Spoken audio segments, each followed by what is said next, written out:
kita kembali semula ke muka surat 35. Babnya berbunyi, bab menyatakan hak Allah atas hamba dan hak hamba atas Allah. Bab menggembirakan orang yang meninggal dunia atas tauhid dengan syurga dan tidak memberitahu kepadanya kerana takut ia akan berpada dengan tauhid semata-mata. Ia akan berpada dengan tauhid semata-mata. Hadis ke-27, Mu'adz bin Jabal meriwayatkan, katanya, aku pernah membonceng Rasulullah sallallahu alaihi wasallam menaiki seekor keledai yang bernama Ufay.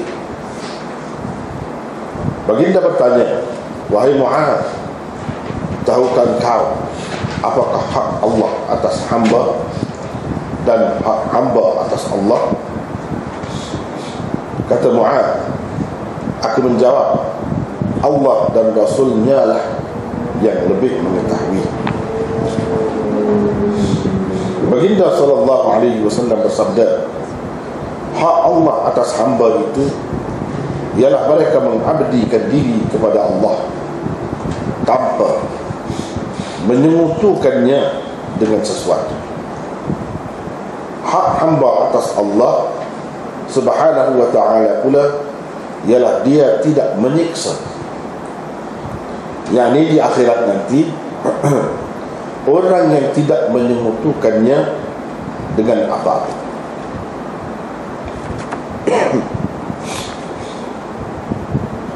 Kata Mu'adz lagi, aku pun bertanya Rasulullah, bolehkah aku sampaikan berita gembira ini kepada orang ramai? Jawab baginda, tak usah, nanti mereka akan berpeluk tubuh saja. Hadis yang ke-28, Anas bin Malik meriwayatkan bahawa Mu'adz bin Jabal pernah membonceng Nabi sallallahu alaihi wasallam menaiki kenderaannya. Nabi sallallahu alaihi wasallam berkata, wahai Mu'adz. Mu'adz menjawab, ya saya wahai Rasulullah. Nabi sallallahu alaihi wasallam berkata lagi, ini menyeru lagi, wahai Mu'adz. Mu'adz menjawab, ya saya wahai Rasulullah. Nabi sallallahu alaihi wasallam berkata sekali lagi, wahai Mu'adz. Mu'adz menjawab lagi, ya saya wahai Rasulullah. Rasulullah sallallahu alaihi wasallam baru bersabda, mana selepas 3 kali dia kata,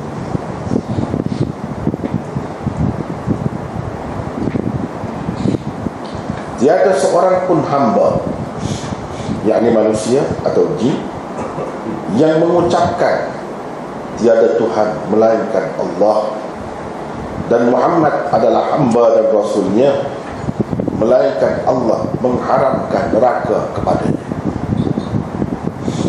Kata Mu'adz, bolehkah saya sampaikan kepada orang ramai, yakni sabdamu ini, supaya mereka gembira?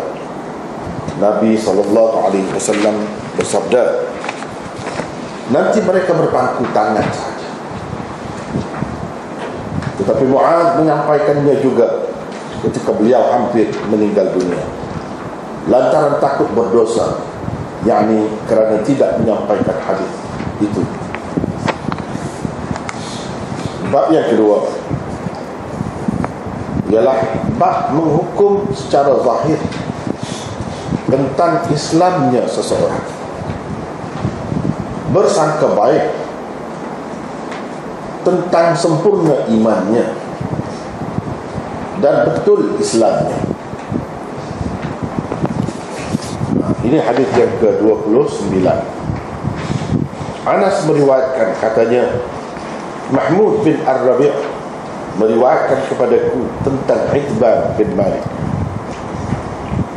Kata perawi itu maksudnya Mahmud bin Ar-Rabi', aku pergi ke Madinah lalu berjumpa dengan Itban bin Malik. Aku berkata kepadanya, ada satu hadis riwayatmu sampai kepadaku. Kata Itban, mataku sedikit bermasalah, kerananya aku mengutus seseorang membawa pesanku kepada Rasulullah sallallahu alaihi wasallam agar baginda datang ke rumahku dan bersembahyang di rumahku untuk kujadikan tempat beliau bersembahyang itu sebagai tempat sembahyangku. Katanya, Nabi sallallahu alaihi wasallam pun datang bersama beberapa orang sahabatnya. Lalu beliau masuk dan bersembahyang di rumahku. Ada beberapa orang sahabatnya sedang bercakap-cakap sesama mereka. Percakapan mereka akhirnya sampai kepada perihal perkara besar, yakni perkara yang tidak elok yang telah dilakukan oleh Malik bin Dukhshum. Mereka ingin kiranya Rasulullah sallallahu alaihi wasallam mendoakan supaya dia celaka dan ditimpa sesuatu malapetaka. Setelah Rasulullah sallallahu alaihi wasallam selesai bersembahyang, baginda bertanya, bukankah dia telah bersaksi bahawa tiada Tuhan melainkan Allah dan bahawa aku ini Rasulullah?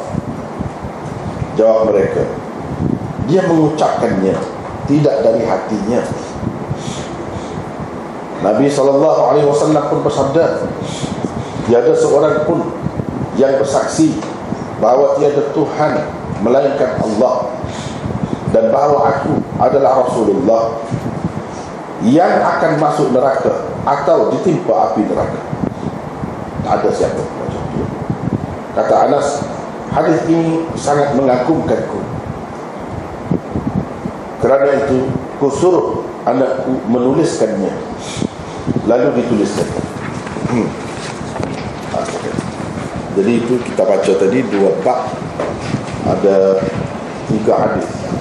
Di bawah bab yang pertama ada 2 hadis, dan di bawah bab yang kedua ada 1 hadis sahaja. Inilah yang terdapat di dalam Mukhtasar Sahih Muslim, ringkasan Sahih Muslim. Adapun dalam kitab Muslim yang asal, dia ada lagi banyak lagi mutaba'at dan syawahid. Begitulah kebiasaannya, begitulah cara Imam Muslim. Jadi kita tujuan ambil kitab Mukhtasar Sahih Muslim ini, ringkasannya supaya tidak kita melibatkan diri dengan perbincangan tentang sanad-sanadnya yang begitu banyak, yang mana yang Imam Muslim kemukakan sebagai mutaba'at ataupun syawahidnya itu banyak daripadanya hanya sanad saja. Hadisnya adalah sama, dia tak ulang. Dia tak ulang. Jadi perbincangan tentang sanad tu kalau kita baca pun, kalau kita tidak nak bincang, tak adalah perlu sangat.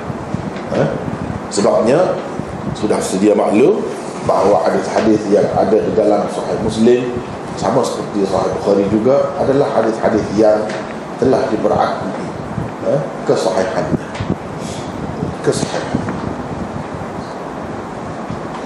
Jadi tidak perlulah kita tahu tentang sanad, tak perlu tahu. Kalau nak tahu juga, tengoklah yang asal, yang lengkap Sahih Muslim, yang lengkap, yang bukan Mukhtasar. Dalam tu boleh tengoklah. Dan boleh tengok juga kalau yang boleh baca bahasa Arab sendiri, sekurang-kurangnya syarah Imam Nawawi, di situ sedikit sebanyak dia sebut tentang, bincang tentang perawi-perawi ini. Kalau dalam kitab yang baru ditulis tentang syarah Muslim ni, lagilah banyak perbincangan tentang perawi-perawinya. Jadi boleh dilihat di sana lah. Kita tidak nak bincangkan tentang sanad. Yang pentingnya sanad paling atas dari kalangan sahabat itu ada disebut, sudah cukup. Boleh dicek dalam kitab Muslim yang asal.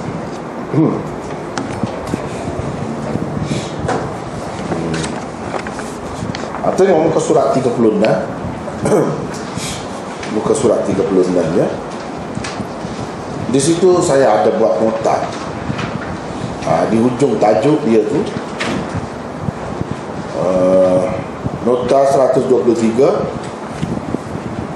tajuk dia iaitu bab bayan haqqillah subhanahu wa ta'ala 'ala al-ibad, dan seterusnya yang kita telah terjemahkan tadi. Ada notanya di bawah tu. Imam An-Nawawi dan As-Sanusi tidak mengadakan sebarang bab di sini. Al-Ubbi membuat bab begini di sini, dan membuat bab begini di sini. Babu hadis Mu'adz, ringkas saja, bukan seperti tadi ya, panjang. Cuma babu hadis Mu'adz.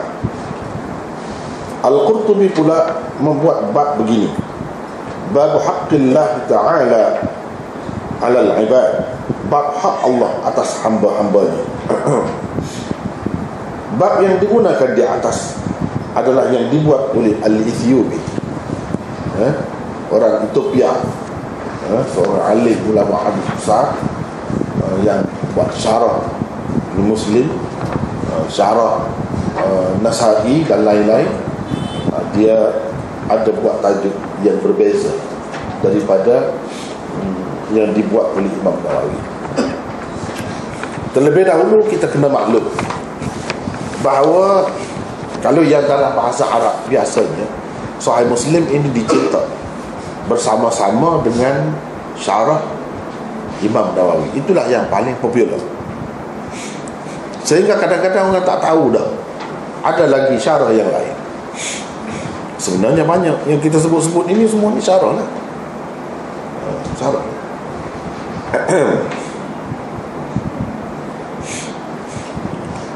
Jadi kalau kita baca syarah Nawawi itu di sini, mana sebelum hadis ni, tak ada tajuk, tak ada tajuk. Maknanya hadis ini masih lagi berada di bawah tajuk bab sebelumnya. Gitulah maksudnya. Dia tak ada tajuk. Dalam syarah As-Sanusi juga begitu, tak ada tajuk. Tapi dalam orang lain ada, berbeza daripada ini. Al-Ethiopi cuba merangkumkan semua sekali yang terkandung dalam hadis itu, dan dibuat bab berdasarkan kandungan hadis itu. Dirasakan bahawa hadis ini kurang sesuai untuk dimasukkan di bawah bab atau tajuk sebelumnya. Perlu ada tajuk yang berasingan di sini. Jadi masing-masing buat tajuk lah, sebab seperti kita sedia maklum, yang tak tahu tu perlu tahulah, yang tahu dah tu tak apalah. Semakin mengingatkan lagi bahawa Imam Muslim dia sebenarnya tak ada buat tajuk dalam Sahih Muslim, tak ada tajuk. Ada dua pendapat tentang kenapa dia tidak buat tajuk di dalam kitab dia. Yang pertama, dia tak sempat nak buat kerana meninggal dunia.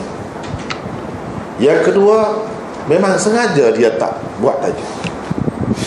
Sengaja dia tak buat tajuk. Dia nak serahkan kepada pembacanya yang bijaksana supaya buat tajuk sendiri sesuai dengan hadis-hadis yang telah disusun. Kalau kita perhatikan susunan dia tu memang cukup baik. Di sini terkumpul hadis yang sesuai dengan satu tajuk. Selepas itu hadis-hadis itu mungkin satu, mungkin dua, mungkin lebih 10, sampai ke peringkat tu. Ini sesuai dengan tajuk lain. Tujuan dia nak bagi kebebasan kepada pembaca untuk buat tajuk. Saya rasa daripada pengamatan kita terhadap kitab Sahih Bukhari, yang mana Imam Bukhari itu adalah guru kepada Imam Muslim. Imam Muslim tahu Imam Bukhari sudah buat kitab, dan Imam Bukhari begitu teliti buat tajuk. Kiranya orang yang sudah belajar Bukhari, sudah biasa dengan tajuk yang dibuat oleh Imam Bukhari, sesuai dengan hadis-hadis yang ada tu, sudah mendapat banyak pengajaran dan banyak panduan untuk membuat tajuk. Jadi bila dia kemukakan hadis saja, kira-kiranya kalau orang tu sudah belajar dah Bukhari, dia akan boleh buat tajuk. dia akan boleh cari tajuk yang sesuai dengan hadis-hadis itu, daripada awal sampai ke akhir. Begitu. Sebab pengarang-pengarang kitab-kitab hadis ini, kalau kita perhatikan, mereka itu ada kaitan, ada kesinambungan dari segi usaha-usaha ilmunya yang dulu buat, yang kemudian mengambil kira yang dulu, dan dia buat kelainan pula, untuk saling mengukuhkan satu sama lain. Itu antaranya, kalau kita perhatikan benda itu ada. Selain daripada itu, mereka memang pun guru murid atau murid kepada murid seseorang itu memang begitu, bukan orang lain. Dekat-dekat mana perhubungan dari segi murid dengan guru. Jadi mereka memang fikir untuk melengkapkan pengajian hadis itu. Dengan sebab itu, dalam tertib susunan pengajian hadis, pengajian kitab Sahih Muslim ini sepatutnya, dan memang pun mengikut yang saya belajar sendiri pun, memang ia terletak selepas Bukhari. Kalau seseorang tu dia sudah belajar Bukhari, dia sudah tengok macam mana Bukhari buat tajuk. Jadi seseorang yang Imam Muslim nak kata, dah kamu sudah belajar dah, yang guru saya tu dia sudah bagi berapa banyak panduan nak buat tajuk, sekarang ni kamu buat sendiri tajuk. Saya nak bagi hadis saja. Tapi orang yang macam mana nak boleh buat tajuk tu kan? Tentulah orang yang hebat juga. Sebab itu kita tengok yang buat-buat ni bukan sebarangan. Yang buat ni memang pensyarah kitab Sahih Muslim. Nak syarah kitab tu bukan senang. Mesti seorang yang sudah banyak pengetahuan dia, sudah banyak pengalaman dia. Jadi itu orang-orang itulah yang bertanggungjawab. Kita ni tumpan mereka saja. Jadi sekarang ni saya ambil yang ni, bukan ni tajuk ni. Kalau nak tengok dalam Syarah Nawawi, nanti kalau buka Syarah Nawawi tak ada tajuk ni. Jangan persoalkan, sebab saya bukan rujuk pada kitab itu saja. Kita rujuk kepada semua, tengok mana yang baik kita ambil lah.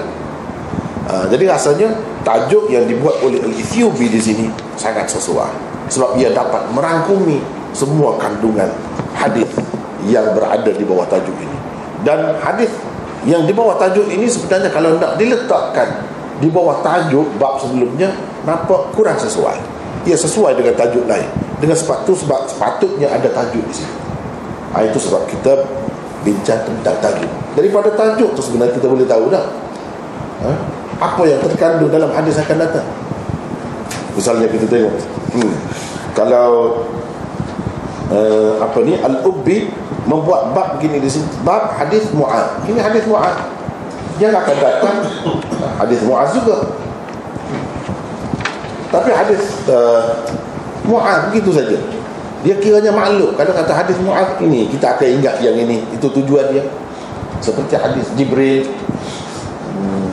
hadis macam-macam lagi disebutkan, hadis Jibril, hadis Itban. Maklum di kalangan ulama hadis itu hadis mana maksudnya. Jadi dia kira sudah memadai, ringkas. Tapi kalau nak kira merangkumi kandungan hadis itu, tak nampaklah dengan semua hadis Mu'adz. Kenapa hadis Mu'adz itu ada apa? Tapi kalau kita pilih tajuk ini, nampak di dalam hadis Mu'adz itu terkandung benda-benda ni lah, iaitu bab menyatakan hak Allah atas hamba dan hak hamba atas Allah. Itu kandungan hadis tu. Cuba kita baca tadi. Bab menggembirakan orang yang meninggal dunia atas tauhid dengan syurga. Itu memang ada dalam hadis tu. Dan tidak memberitahu kepadanya, dalam hadis tu ada juga, apa kita tahu, kepada manusia, takut ia akan berpada dengan tauhid semata-mata. Dia kira cukup dah tauhid saja, yang lain tak buat pun tak apa. Sedangkan Islam tidak nak begitu. Jadi kan terkandung di dalam tajuk ni semua yang terkandung di dalam hadis. Itu lebih sesuai. Walaupun kita kata hadis Mu'adz pun memang itulah kandungannya, tetapi kepada orang yang tak tahu hadis Mu'adz itu yang mana satu, bukan semua hadis Mu'adz itu yang ini saja, banyak lagi yang lain.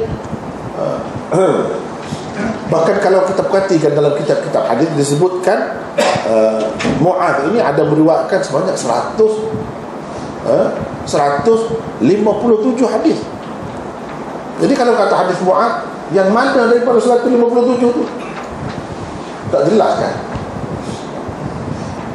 Tak jelas. Tapi kalau kita kata hadis Mu'adz yang masyhur tentang akidah, tentang bab iman ini, betul. Tapi bukan semua orang nak nampak itu. Dengan sebab itu tajuk Al-Ethiopi itu lebih sesuai untuk dipilih di sini. Kemudian saya sebut Al-Ubbi, orang tu orang ni kan, macam di sini Al-Ubbi. Siapa? Sebab saya tak ulang dah. Kalau sudah sebut dah tak ulang. Cuba tengok misalnya Al-Ubbi ni pada muka surat 27. Tahu dia? Muka surat 27.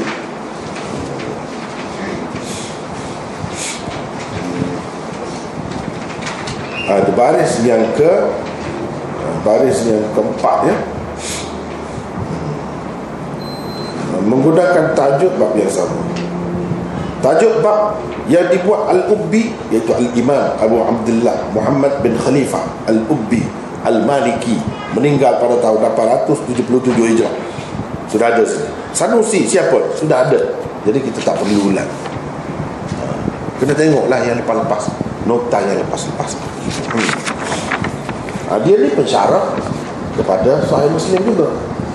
Jangan kita ingat Imam Muslim tu saja yang syarah Muslim. Sekarang ni kan ada cetak syarah Muslim itu yang Imam Nawawi itu. Jadi takut orang ingat syarah Muslim itu saja. Banyak lagi yang lain-lain. Yang lain-lain pun tidak kurang hebatnya. Tapi kalau kita perhatikan syarah-syarah ni kan, syarah apa pun, hadis mana pun, kalau kita perhatikan, dia bergantung kepada pengarang. Kalau Imam Nawawi, walaupun memanglah ulama hadis ni dia terbuka banyak, tapi kita akan dapati pada banyak tempat dia kecenderungan dia tu kepada pegangan mazhab. Imam Nawawi Syafi'i, dia banyak cenderung kepada Syafi'i, banyak membela, bawa bukti ni, menyokong pendapat Syafi'i misalnya hadis ni. Tapi kalau macam Al-Ubbi, dia Malik, mazhab Malik. Kalau kita baca syarah ni yang berbagai-bagai ni, kita boleh tengok selera masing-masing, warna yang berbeza.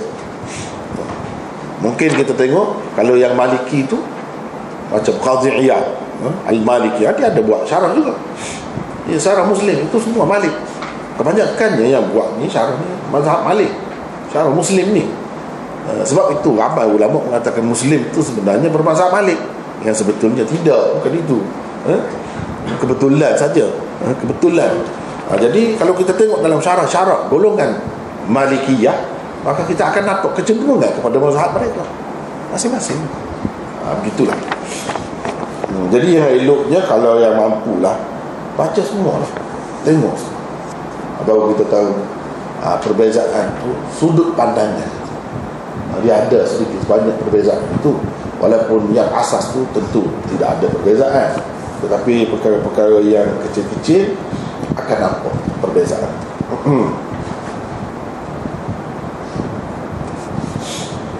Baiklah, kita pergi kepada hadis.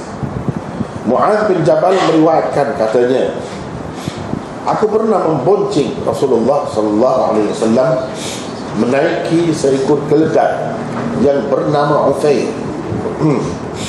Membonceng maknanya naik di belakang kenderaan yang sama, naik, yang jadi pemandu di depan, yang belakang, itu membonceng. Jadi bonceng apa ni? Membonceng keledai. Keledai ni, tahu sekarang ni dunia pengetahuan luas, boleh tengok. Kalau keledai ni tak boleh nampak sini tempat kita ni, jangan, tapi jangan boleh nampak lah, boleh pergi ke zoo lah. Rasanya semua orang pergi ke zoo, dia tahu kenapa keledai. Tapi kalau di dunia Arab tu sampai sekarang pun ada lagi. Di Mesir, di mana biasa kan ada. Di dunia Arab keledai itu ada lagi digunakan. Keledai ni kecil sebenarnya. Keledai ni kecil, tapi dia kuat, gagah. Dan keledai ni terkenal dengan bodoh. Betul-betul, betul. Jadi betul-betul keledai. Kalau orang nak buat perbandingan bodoh, bodoh macam keledai lah. Sebab apa? Begini yang kata keledai itu bodoh tu. dia terlalu patuh, taat kepada tuan dia. Kalau pagi misalnya kita kata, kita sudah muatkan di atas belakang dia tu bata, biar dia bawa, kita bawa dia pergi satu tempat. Kita pun punggah bata tu, buang situ, lepas tu bawa balik dia ke tempat asal tadi. Letak, cukup lah, memadai lah. Dia akan bawa pergi, dia tahu dah tempat. Dia setia. Bila penuh dia pergi tu. Betul, dia tak ada belok, tak ada pergi ke lain. Dia akan pergi situ sampai situ pun dia pergi. Jadi membenakkan diri tu, membenakkan diri. Dalam Quran disebut masalul ladzina hummilut taurat thumma lam yahmiluha kamathalil himar yahmilu asfara. Perbandingan orang-orang yang diberikan kitab kemudian mereka tak guna kitab itu, seperti himar yang menanggung asfara, kitab-kitab yang besar. Tahu apa dia? Kitab kau bata kau apa? Dia tak tahu. Tengok, dalam Quran pun ada sebut. Di satu tempat yang lain ada sebut tentang suara dia. Suara dia pun teruk sangat. Tak sedap lah. Inna ankaral aswat la sautul hamir. Suara yang paling huduh, paling teruk ialah suara himar, hamir. Itu pun himar juga dalam Quran disebut pada beberapa tempat. Jadi kiranya Nabi SAW selalu naik keledai di zaman dia. Zaman dia ada keledai naik. Itulah kenderaan mereka, selalu dinaiki oleh Rasulullah SAW dan sahabat-sahabat yang lain. Dia dari segi kuat memang kuat.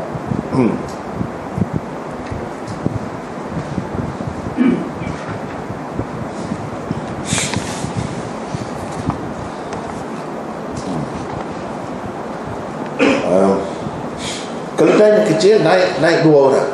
Kalau orang tu tinggi sikit naik keledai ni, kaki dia akan menyentuh tanah, bumi, pasal dia rendah, kecil. Kalau kuda tu kan, kuda tu besar. Ada yang, kalau yang baik lagi besar. Kalau kuda itu dia mengawan dengan himar, dapat anak itu orang panggil bagal. Baglun. Bagal, orang kita kata bagal ni orang kacukan. Dia tu bagal. Maksudnya kacukan, bukan apa ni, satu lah, bukan satu.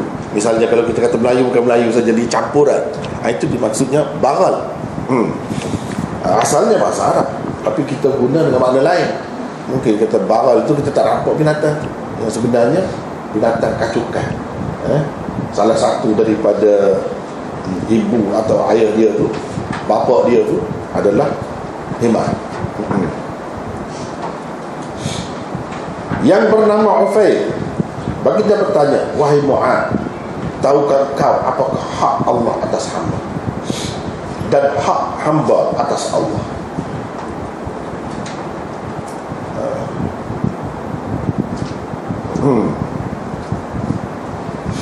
Di situ ada nota 124. Apa yang telah diwajibkan oleh Allah ke atas hamba-Nya, itu makna hak Allah atas hamba. Apa yang telah diwajibkan oleh Allah ke atas hamba-Nya, jadi Allah mewajibkan kita bersembahyang, jadi itu hak Allah atas kita. Allah mewajibkan kita berpuasa, itu hak Allah atas kita. Dia akan tuntut hak itu. Kalau kita tak buat, dia akan soal, kenapa tak buat? Itu hak dia. Hak Allah atas hamba juga boleh berarti tanggungjawab hamba, yakni manusia terhadap Allah. Mana keadaan kita terikat dengan syariat yang diberikan, kita terikat dengan itu hak Allah terhadap hamba atau atas hamba.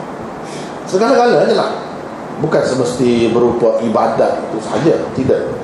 Tetapi yang lain-lain semua sekali yang Allah tentukan itu merupakan hak Allah atas manusia.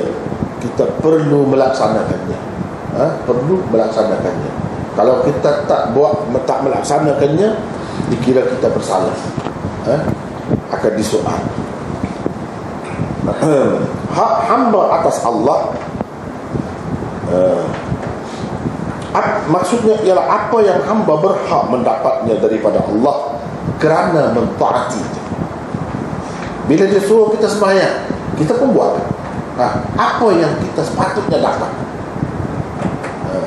daripada kita melaksanakan perintah Allah. Allah suruh kita beriman Islam, kita pun beriman Islam.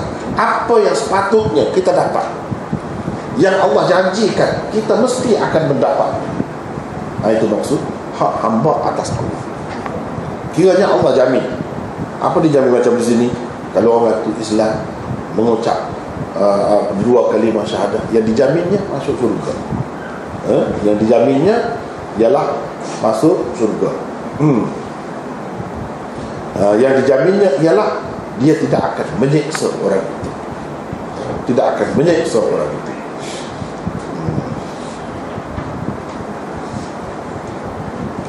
Ia juga boleh berarti jaminan Allah untuk hamba-Nya.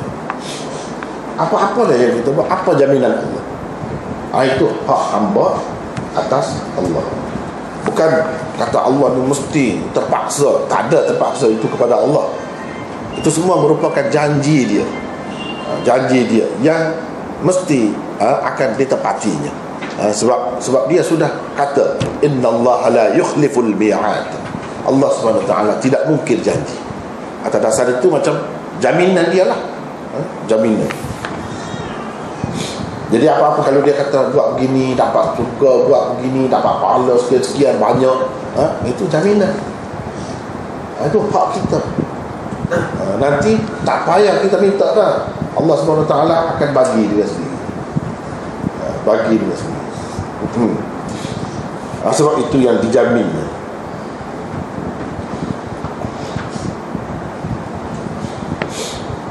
Tetapi kadang-kadang ada juga dalam gambaran peristiwa di akhirat nanti, hamba kata, bukankah kamu kata begini dahulu, kalau buat begini-begini akan dapat begini-begini. Dia ada juga sebut. Allah kata ya betul. Jadi itu mana macam dia ungkit, dia sebut hak dia atas Allah berdasarkan apa yang dia tahu dahulu. Kalau buat begini saya, kerana itulah yang saya buat tu, kerana saya tahu kamu yang suruh buat begini. Bukankah kamu kata kamu akan selamatkan orang yang buat gini-gini? Dia ada dalam hadis-hadis dia macam itu. Itu macam hamba menuntut, nak bagi nampak lah hak hamba, dia boleh tuntut hak dia. Dan Allah tidak akan mengabaikannya. Sajalah ada ketika-ketikanya keadaannya dia tunjukkan keadaan orang seperti itu, nak menunjukkan Allah memang bila dia sudah jamin, dia akan menyempurnakan jaminannya.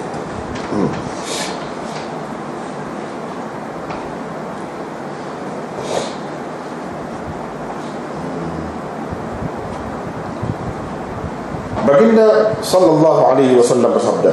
Jadi dia tanya Mu'adz. Mu'adz jawab, Allah dan Rasulnya lah yang lebih mengetahui. Allah dan Rasulnya lah yang lebih mengetahui. Jadi kalau dia jawab mungkin boleh, tapi dia tak mahu lah, yang sebenarnya serah kepada Rasulullah dengan mengatakan begitu. Allah dan Rasulnya lah yang lebih mengetahui. Jadi Nabi SAW bersabda, hak Allah atas hamba itu ialah mereka mengabdikan diri kepada Allah tanpa menyekutukannya. Kalau beribadat, ibadat kepadanya semata-mata, ikhlas keradanya. Kalau berakidah, maka akidah tauhid tanpa ada sedikit pun unsur syirik, tanpa ada sedikit pun unsur syirik. Itulah yang paling kuat jaminan ada. Kalau tak ada langsung. Tapi dalam ayat Quran ada sebut juga, wa ma yu'minu aktsaruhum billah illa wa hum musyrikun. Tidak beriman kebanyakan manusia ini kepada Allah melainkan dalam keadaan mereka itu bersyirik. Mereka menyekutukan Allah juga. Maknanya nak ceritanya orang yang iman dia betul-betul sampai ke peringkat betul-betul sempurna, tak ada langsung unsur syirik.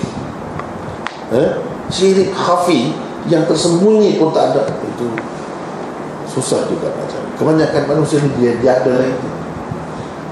Jadi maksud ayat itu lebih luas. Bukan maksudnya boleh ada sedikit sebanyak syirik, bukan begitu. Maksudnya syirik yang besar itu, yang zahir itu tentu itu tak boleh ada. Macam menyembah berhala, puja dan puji, berhala misalnya, kita itu jelas tak ada dah yang itunya. Ini maksudnya syirik itu masih lagi ada. Kalau takut, sepatutnya takut kepada Allah saja. Ini ada lagi takut pada yang lain. Nak tak ada langsung, itu bukan senang. Itu syirik itu. Jadi tidak takut kepada Allah saja, ada juga takut kepada yang lain. Tidak bergantung kepada Allah saja, bertawakal kepada Allah saja, tidak, masih lagi bergantung kepada yang ada lagi, bimbang itu, bimbang ini. Itu maksud syirik itu, yang lebih halus maksudnya. Jadi kalau orang itu bersih betul, tidak ramai. Tidak ramai.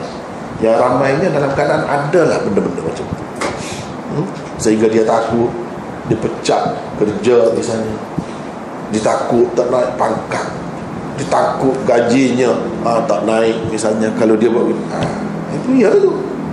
Sehingga kadang-kadang hukum Allah diketepikan atau diabaikan,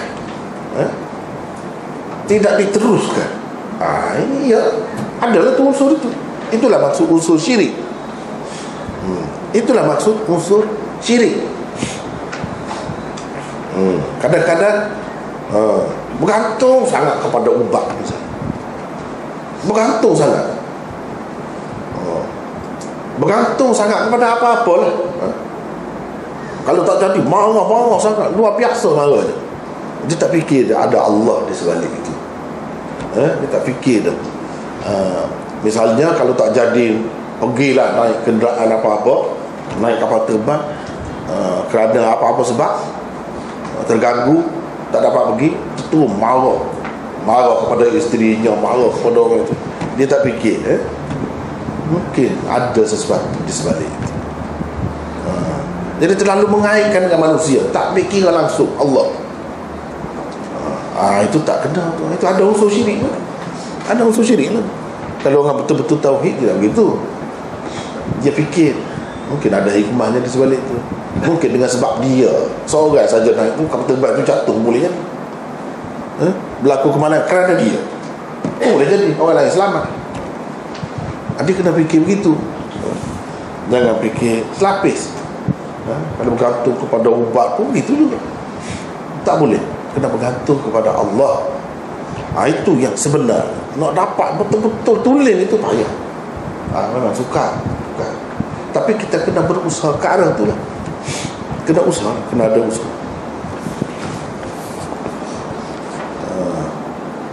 La yusyriku bihi syai'a, yang dimaksudkan tidak menyekutukan sesuatu dengannya, paling tidak dari segi zahir, secara kasar itu, yang maklum.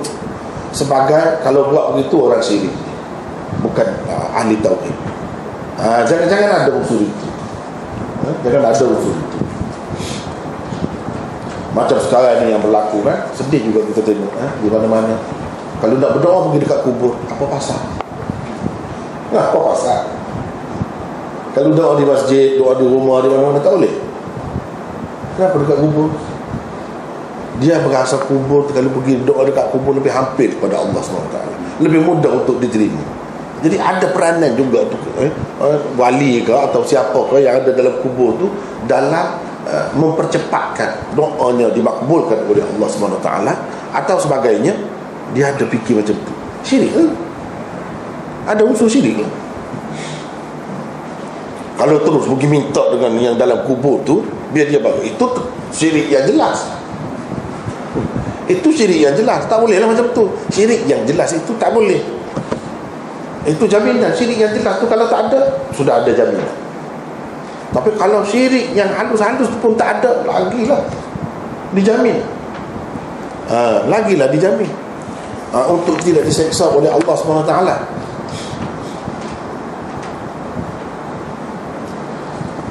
Begitu.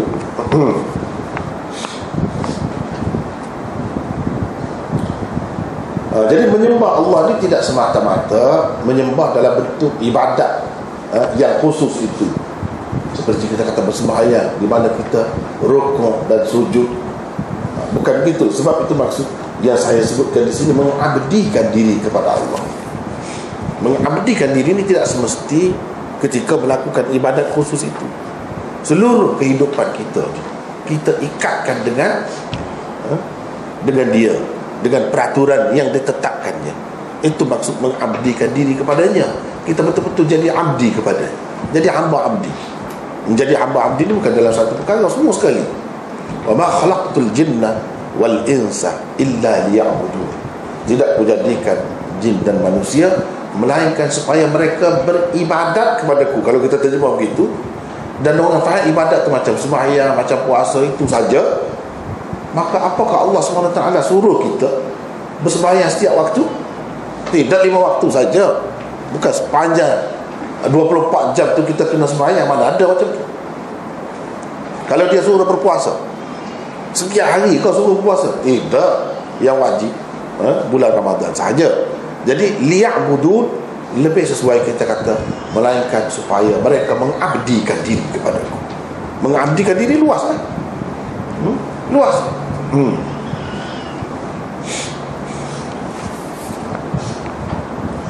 Jadi termasuk kita mematuhi, menuruti perintah Allah Subhanahu Wa Taala, itu pun termasuk dalam mengabdikan diri. Menjauhkan diri daripada apa-apa yang dilarangnya, itu termasuk dalam mengabdikan diri kepadanya. Dia kata tak boleh riba, kita makan riba. Tak ada kena-mena dengan ibadat zahir, ibadat yang khusus itu, tapi kita tak buat. Dia kata tak boleh rasuah, kita tak rasuah. Itu makna mengabdikan diri kepada Allah. Dan bukan kalau kata beribadat tu sembahyang saja. Sebab itu orang kita ni dulu ramai lah, sekarang ni pun ramai lagi macam tu. Sebab dia faham ibadat-ibadat ni dalam makna yang khusus itu. Tak ada kena-mena dengan kehidupan. Sebab itu dia mudah melakukan rasuah, melakukan macam-macam, pengkhianatan, pecah amanah dan sebagainya. Sebab dia merasa dia sudah beribadat. Tuhan suruh dia beribadat, dia sudah beribadat. Jadi ibadat itu maksudnya ibadat khusus. Sedangkan yang diperintahkan ialah mengabdikan diri kepada Allah. Mengabdikan diri ini dalam segala-galanya, dalam sepanjang hayat kita. Sepanjang hayat kita. Bahkan kalau nak kira orang Islam ni, dia mengabdikan diri kepada Allah bukan sepanjang hayatnya. Sebelum dikira dah, dia dah ikut dah peraturan yang dikehendaki Allah. Misalnya nak pilih isteri, nak pilih suami, itu belum kan. Sebelum tu dia dah jaga dah anak-anak tu, anak-anak yang belum lahir sudah diambil kira dah, kena buat macam mana, kena fikir sebelum lahir ke dunia. Semuanya nak ikut peraturan Allah SWT. Sepatutnya begitulah. Tapi kadang-kadang kita ni banyaklah ada unsur-unsur syirik. Sekarang ni alhamdulillah banyak dah dibuat oleh masyarakat kita. Dulu takut. Misalnya kalau mengandung tu ketika berapa bulan, dia ada adat tu dikaitkan dengan agama. Kadang-kadang tak tahu mana adat mana agama, bercampur bau habis. Kalau dahulu ada dipanggil adat melenggat. Dia letak buahnya, buah kelapa tu pusing-pusing di atas perut orang yang mengandung. Kalau dia tak buat begitu, dia rasa macam akan berlaku malapetaka, akan mengakibatkan keburukan kepada dia, kepada keluarga. Ini semua tak elok, syirik lah tu. Kita perlu percaya benda-benda yang bukan-bukan. Sepatutnya kita kena terikat dengan hukum Allah, arahan atau bimbingan Rasulullah SAW. Itu barulah tak ada benda-benda yang mengaruh macam tu. Tak ada. Kalau kita tengok dalam sunnah, mana ada benda-benda macam tu? Tak ada. Lepas tu kita ambil di mana? Tak tahu. Itulah yang berlaku ni. Jadi kita boleh iman, nak cerita tentang tauhid, tentang akidah, mengabdikan diri kepada Allah dengan tidak menyekutukannya dengan yang lain. Apa maknanya? Ini kita takut itu, takut ini. Dulu ada sembah pantai, puja pantai, kena sembelih kerbau balang, Kalau tidak akan matilah. Macamlah kalau buat itu tak ada yang mati juga. Yang mana ditakdirkan mati, lepas di lautan itu, ya akan lepas juga. Tak ada kena mengena dengan puja tu. Tapi dia percaya dulu buat secara berleluasa. Tetapi sekarang ni benda-benda macam tu semakin kurang. Kita percaya kalau Bomo kata kalau nak macam ni kena sembelih lah kambing, ikutlah kambing. Dia sebut macam-macam. Suka hati dia sebut kambing putih, kambing hitam, macam-macam. Kepala tu jangan bagi kepada orang, bagi kat dia. Dia bawa pergi kepala ke mana? Dia bawa pergilah dekat satu pokok besar, letak di situ. Atau bawa pergilah mana-mana kubur, dia letak situ. Apa semua? Jadi pada dia ada berurusan dengan jin dan syaitan. Ada urusan dengan benda-benda macam itu. Itulah yang dikatakan syirik. Dikatakan syirik yang tak boleh, tak sepatutnya Muslim ahli tauhid melakukan. Tapi benda tu semakin kurang. Baguslah. Itu kita boleh cek, kita boleh tengok sebenarnya semakin baik perkembangan Islam dari sudut itu secara keseluruhannya semakin baik. Tetapi ada juga yang menuju ke arah yang tidak baik, macam kita sebut tadi lah. Dia sudah baik dah, ini ada pula pergi kubur pula dah. Sebab saya sudah tengok teruk betul. Ini tak sampai ke peringkat tu lagi, dia baru bunga-bunga dia, yang buah dia saya sudah tengok buah dia macam mana. Dia pergi sembah betul kubur tu. Sampai di ambang pintu kubur tu, sudah sujud. Ini apa? Sampai ke peringkat tu. Orang yang mengaku Islam lah. Kita kenapa nak jadi pergi ke situ pula? Padahal banyak perkara dah bersih lah. Yang lain-lain sudah ada. Nampak bunga-bunga ke arah itu. Ini perkembangan yang tidak baik kan, sebenarnya, yang perlu dikawal. Kalau tidak, dia melarat kan, seperti yang berlaku di luar negara.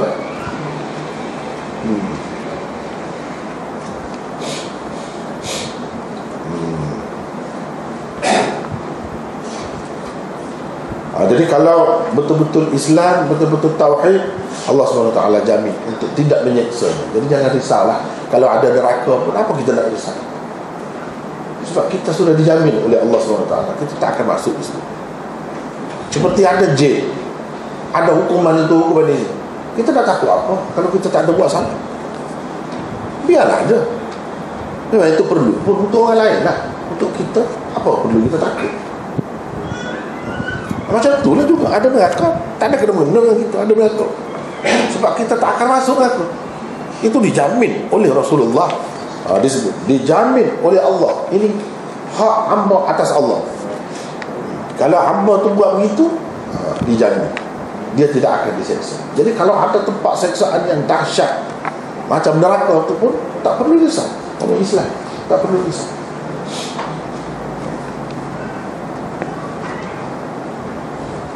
Tapi yang betul-betul mengabdikan diri kepada Allah lah. Bukan makna orang Islam tak boleh masuk neraka. Boleh jadi masuk neraka juga kalau tidak betul-betul mengabdikan diri dalam seluruh kehidupan dia, dalam segenap bidang kehidupan. Kalau dia jaga semua, tentu tak masuk neraka. Sekejap pun tak masuk. Kalau ada sikit-sikit, itu Allah SWT boleh maafkan, boleh ampun. Dia sudah bagi jalan kepada kita, bertaubat, minta ampun, istighfar. Itu boleh dihapuskan. Mungkin kita tak masuk neraka pun kalau ada satu dua kesalahan kita yang boleh membawa kepada neraka pun. Bukan kata mesti masuk neraka lagi. Kalau bertaubat betul-betul Tuhan terima, tak masuk. Kalau tak ada langsung, lagilah ada yang kecil-kecil saja, dosa-dosa kecil saja. Misalnya kata kalau ada pun, lagilah kita selamat.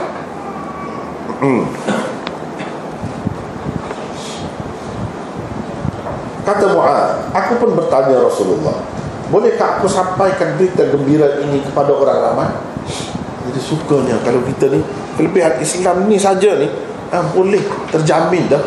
Kalau macam tu bagaimana kalau saya cerita kepada orang ramai? Rasulullah SAW tak bagi. Dia kata tak usah.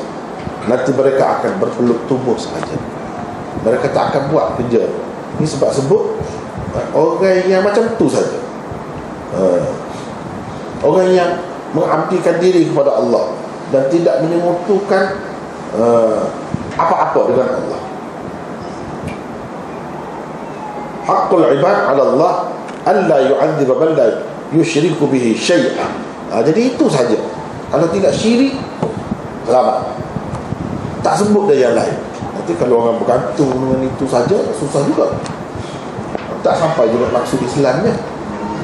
Untuk hidup dalam dunia ni banyak lagi panduan, bukan sekadar yang nak jaga syirik itu saja. Banyak lagi perkara yang lain. Takut-takut kalau berhenti setakat itu saja, hanya jadi macam murji'ah pula. Jadi golongan murji'ah pula. Ada nota 127, nanti mereka akan bersikap acuh tak acuh dalam mengerjakan amal kebajikan kerana berpada dengan akidah tauhid semata-mata. Sedangkan bukan itu saja faedah kita menganut agama Islam, lebih lagi daripada itu. Antara kesimpulan yang dapat dipetik daripada hadis ini ialah, satu, hak Allah itu berbeza dengan hak hamba. Hak Allah tidak diperlukan keredaan hamba, manakala hak hamba pula memerlukan keredaan Allah. Itu beza. Walaupun sebut hak Allah atas hamba, hak hamba atas Allah. Jadi dia ada beza, walaupun sama sebutannya, pada sebutan, tapi ada beza. Bezanya itu hak Allah tidak diperlukan keredaan hamba. Jadi Allah dalam nak menentukan sembahyang itu fardu kepada kita, perlu ke hamba redha.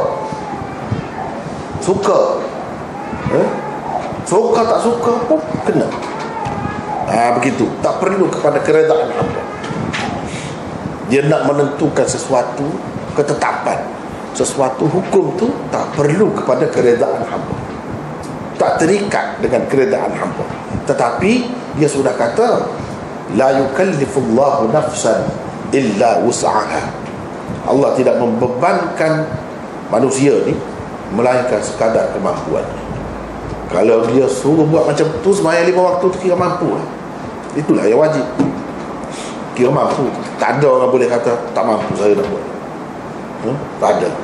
Nak puasa, dia bukan puasa siang malam, siang saja, itu mampu, semua orang boleh buat. Kalau tak mampu suruh kerana dia sakit, dimaafkan. Itu hak Allah tadi.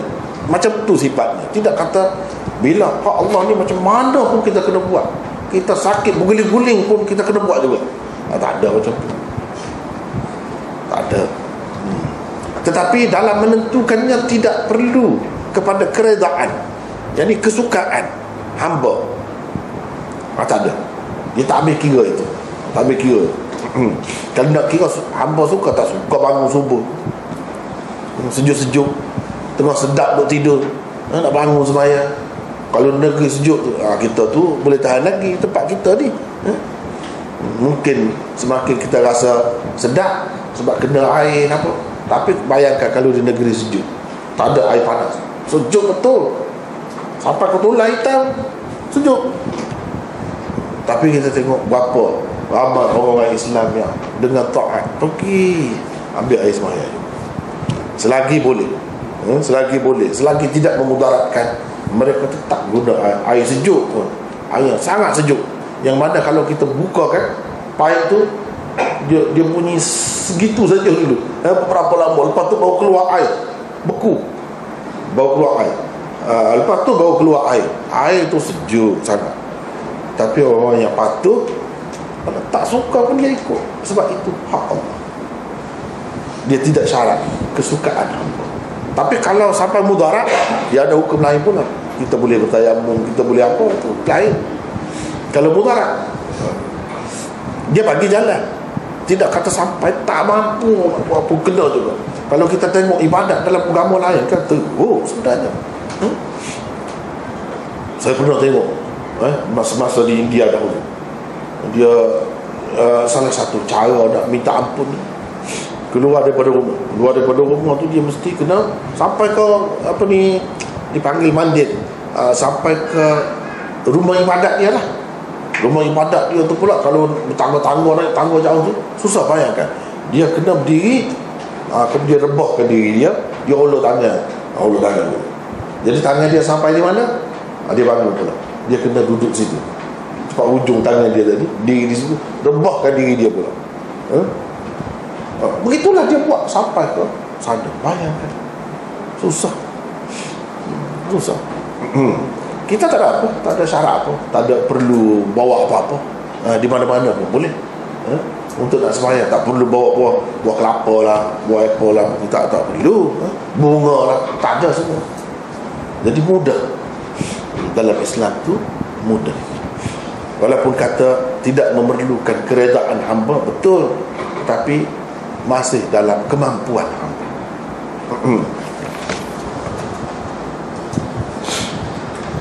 Manakala hamba pula memerlukan keredaan Allah, memerlukan keredaan Allah, itu hak hamba.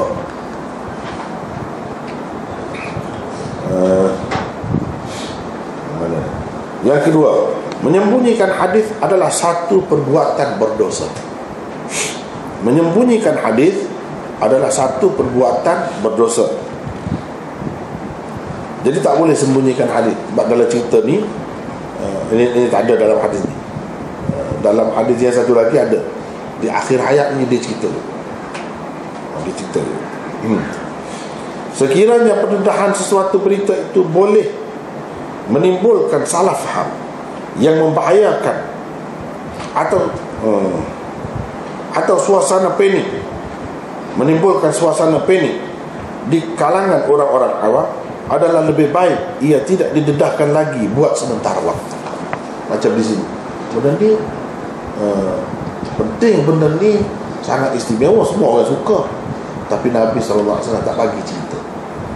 Tak bagi cerita. Sebab apa? Dia tak bagi cerita tu terus. Pada masa tu juga bukan tak bagi cerita sepanjang masa. Tidak. Jadi di sinilah pengajaran kepada kitanya, ada kalanya kalau tak sesuai lagi tak perlu cerita. Tapi sampai masa dia, bila sampai masa dia betul kena cerita juga. Begitu. Kena tengok keadaan lah. Kena tengok keadaan. Yang keempat, Rasulullah SAW adalah seorang yang sangat merendah diri. Baginda tidak kisah menunggang seekor himar dengan sahabatnya. Dia merendahkan diri. Begitu. Naik sekali bersama-sama dengan sahabat dia. Setengah-setengah orang yang sombong tu, bukan himar, kereta dia, orang duduk sebelah belakang pun dia tak mahu lah. Sama dia tu sombong. Nabi SAW tidak begitu. Itulah sifatnya. Kemudian naik pula yang macam tu himar, yang murah, kita kata yang tidak hebat lah. Pada masa tu himar itu kenderaan yang terlalu biasa, terlalu murah. Dia naik juga, tidak kata tak naik. Tak boleh naik saya kalau benda macam ni. Tidak begitu Rasulullah SAW.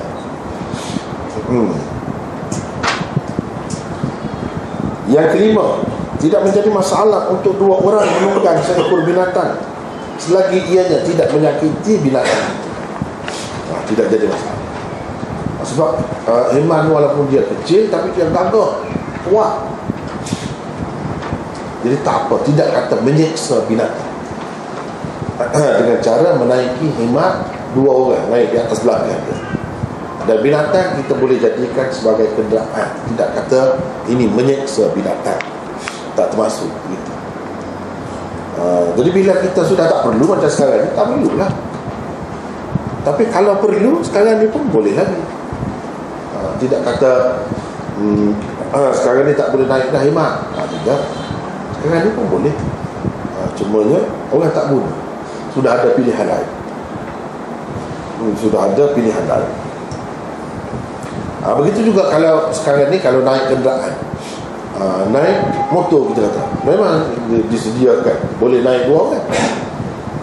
Katakanlah satu kenderaan tu tak sesuai naik dua orang, atau katakanlah motor untuk dua orang saja, naik 4 orang. Bolehkah pihak berkuasa membuat peraturan? Tak boleh. Boleh. Boleh ni kalau selagi tak bahaya. Kalau macam ni tidak menyakiti. Kalau nak menyakiti mutu tu tak ada menyakiti apa mutu. Dia bukan makhluk yang bernyawa. Tetapi dia mudah rosak lah kalau macam tu. Kalau selalu dibebankan dengan bebanan-bebanan yang berat sangat, mudah rosak. Itu saja. Dan kita boleh terdedah kepada bahaya. Boleh terdedah kepada bahaya. Itu pun tidak dibenar juga. Tapi dari segi nak naik mungkin di kampung-kampung, di celah-celah rumah itu tak kisah, boleh lah. Kalau kita rasa boleh, boleh lah.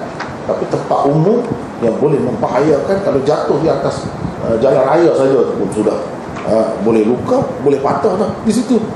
Itu boleh dibuat peraturan. Tak salah buat peraturan. Yang keenam, mengambil manfaat daripada binatang atau benda yang mempunyai sesuatu kekurangan yang nyata itu bukanlah satu perbuatan yang hina. Jadi himar ni hina, himar ni bodoh. Jadi kita naik dia jadi bodoh, tak ada kena-mengena. Kalau nak kira lembu bodoh juga, kita makan daging dia jadi bodoh, tak ada kena-mengena. Tak ada kena-mengena. Ini pun macam tu juga. Jadi kita boleh guna binatang itu, walaupun dia hina, tidak menjadikan kita hina. Itulah. Tapi kadang-kadang orang ni kalau dia kuat sifat sombong, dia tak mau. Dia tak mau.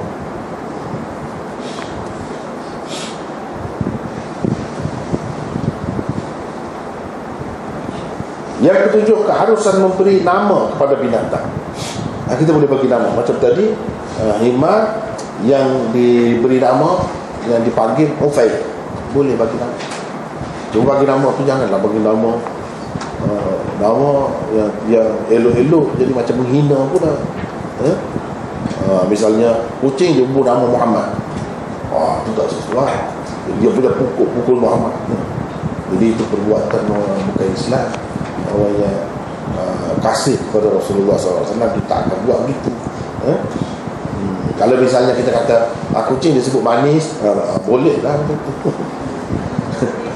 Dia bagi nama manis misalnya, kita ikutlah manis ke masam apa pun ikutlah. Tapi jangan jadi macam mengejek mana-mana orang, mana-mana golongan, menghina, jangan sampai begitu, menyakiti mana-mana pihak, itu tak boleh. Jadi Ufay tak ada makna apa, maknanya tanah begitu ya. Maknanya tanah. Boleh, kita boleh letak nama untuk binatang kita.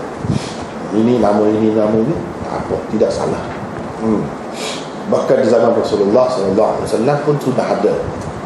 Jadi cuba kita tengok, banyak panduan daripada hadis. Kalau kita belajar Quran, dia memanglah Quran itu asas bagi segala-galanya, tapi dia perincian dia pun tak ada. Agak susah kita nak dapat panduan, bimbingan untuk benda-benda yang remeh-temeh pun. Agak susah sebab dia menceritakan dasar, prinsip, usul begitu. Tapi kalau dalam hadis tengok benda-benda macam ni, kita dapat, kita boleh tahu dengan senang hati dan dengan yakin bahawa boleh binatang ni diberi nama. Binatang kita nak pelihara binatang untuk kepuasan hati kita, kita panggil pet, boleh. Kita nak simpan binatang, tidak kata menyeksa binatang. Kita nak simpan dalam rumah kita, nak ada akuarium, nak ada ikan ke, kita kan tak apa. Allah SWT jadikan semua ni, apa yang di langit dan di bumi ni, untuk kita manusia. Kita dapat ambil manfaat dalam bentuk macam mana, ambillah manfaat, tak jadi masalah kepada kita. Bahkan itulah yang Tuhan nak, itulah yang Allah SWT nak. Kita puas hati macam, bukan semua orang suka, tapi kalau ada yang suka, tak apa. Buktinya misalnya kita boleh tengok, ini kalau nama ada, kalau pelihara binatang tu boleh. Ada adik Anas bin Malik, Rasulullah SAW tanya dia, ya Umair, ma fa'alan Nughair, Umair, bagaimana Nughair, anak burung kamu? Nabi kata, bagaimana anak burung kamu? Dia tidak larang budak tu pelihara anak burung, bermain-main dengan anak burung, dia tidak larang. Maknanya boleh, jika perlu boleh. Dan itu sebenarnya dia termasuk dalam pendidikan juga sebenarnya. ambil berat tentang binatang. Budak-budak lagi kita ajar supaya dia ambil berat, dia jaga orang lain, tidak jaga diri dia saja, lebih bertanggungjawab. Sebab budak tu kemudiannya burung dia tu mati, dia menangis. Rasulullah SAW pergi pujuk dia. Tengok, maknanya dia ada perasaan halus, sayang kepada yang lain. Baguslah benda-benda macam tu, tidak salah. Tak boleh kita kata ya, kalau kita pelihara burung dalam rumah kita, kesianlah dia tak ada pasangan. Mungkin kita kata begitu kan. Jadi kena ada pasangan lah pula. Kena cari, kalau yang jantan kena cari yang betina pun tak salah juga kan lagi. Sebab apa? Burung tu dia bukan ada ikatan seorang isteri ke, dua orang isteri ke, empat orang isteri ke, tak ada burung. Jadi kalau kita kurung dia dengan seekor saja pun kita masih menganiayai dia lagi. Kena kira. Tak perlu semua tu, tak perlu. Cuma jangan sampai menyeksa dia, tak bagi makan kepada dia, tak jaga dia, itu tak boleh lah. Tapi kalau sekadar tadi masih boleh lagi. Ya, kalau ada ulama yang tak setuju, itu masih khilaf lah, kita kira benda tu masih boleh lagi khilaf. Tapi kalau berdasarkan hadis-hadis, banyak contoh-contoh, masih boleh. Tidak kata burung kita mesti lepas dia, kita tak boleh kurung, menyeksa dia, tak termasuk. Sebab apa? Sebab semuanya Allah SWT buat yang di langit di bumi ini untuk manusia. Wasakhkhara lakum ma fis samawati wal ard. Taskhir maknanya Tuhan tundukkan, permudahkan segala yang di langit di bumi ini untuk kita. Cuma kalau kita tak tahu, tak dapat guna itu, tak sampai lagi ilmu kita ke situ. Tak sampai lagi. Kalau kita dapat, boleh.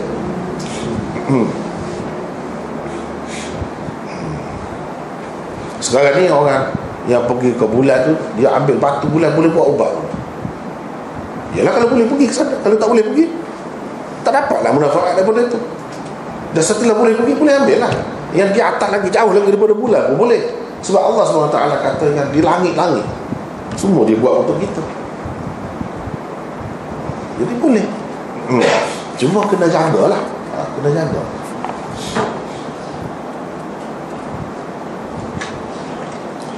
Ada perempuan yang masuk neraka, Nabi kata kerana kucing yang dia pelihara dia tak jaga. Sebab dia tak jaga tu dia masuk neraka. Nabi larang, marah tu. Kalau dia jaga tak apa. Nak pelihara kucing tak.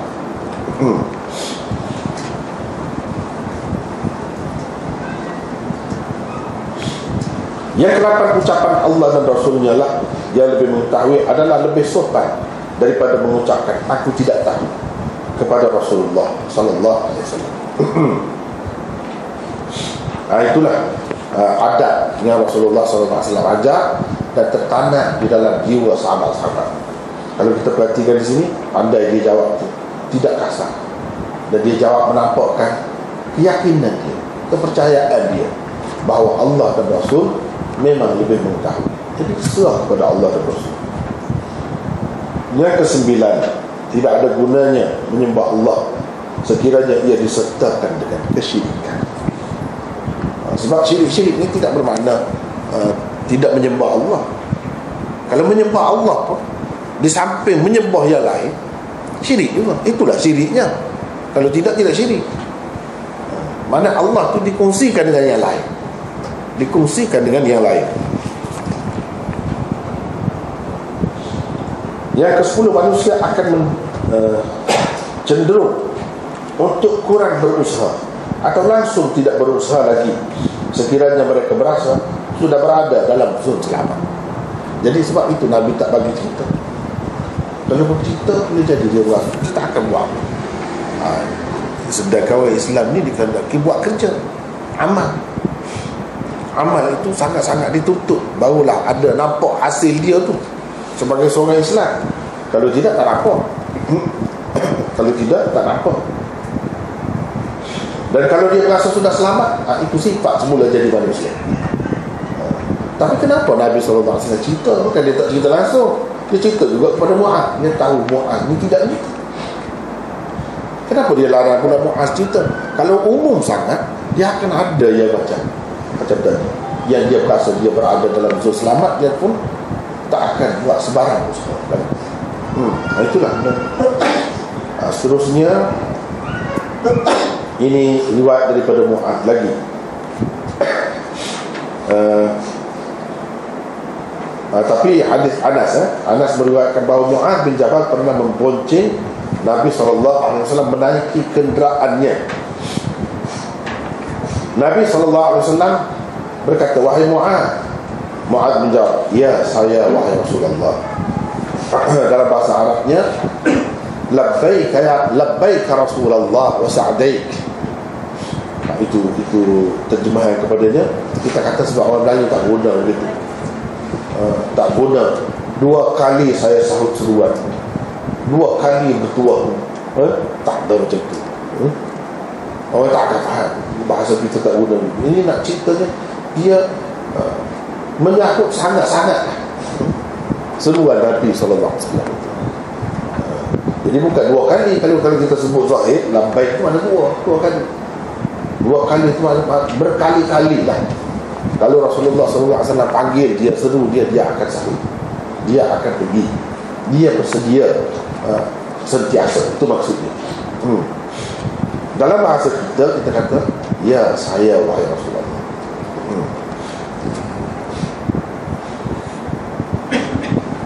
2-3 kali Nabi SAW kata begitu. Kenapa? Kerana dia nak menarik perhatian. Itu cara. Nak menarik perhatian dipanggil. Satu sebabnya. Yang kedua, setengah-setengah ulama mengatakan Nabi SAW panggil itu dia nak menyatakan kesayangan. Orang kalau sayang kepada seseorang, dia suka sebut namanya. Beberapa kali sebut pun, banyak kali pun dia tak akan jemu. Semakin disebut, semakin terasa manis, seronok, suka. Tapi kalau benci, tak mahu. Sekali pun tak mahu sebut. Orang lain sebut pun dia tak suka. Usahakan nak sebut banyak kali. Itu sifat manusia.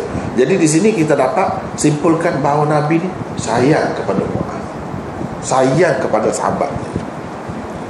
Dan dia nak cerita sesuatu yang penting, dia tarik perhatian dulu supaya Mu'adz terbagi tumpuan. Apa benda ni 2-3 kali panggil aku, nak cerita apa?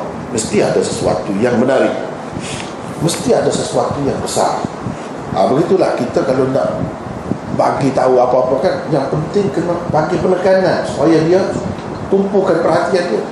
Kalau kita cerita benda yang penting itu dalam keadaan biasa, seperti kita cerita benda yang remeh-temeh, dia tak akan bagi perhatian, dia akan mudah lupa. Manusia ni begitu. Tapi kalau sesuatu yang dia bagi tumpuan, dia akan ingat lama. Itu tujuannya Nabi SAW panggil dia, seru dia beberapa kali. Setelah itu barulah Rasulullah SAW bersabda, tiada seorang pun hamba. Maksud hamba di sini bukan hamba abdi itu yang boleh dijual dan sebagainya itu, tapi hamba di sini ialah maksudnya manusia atau jin.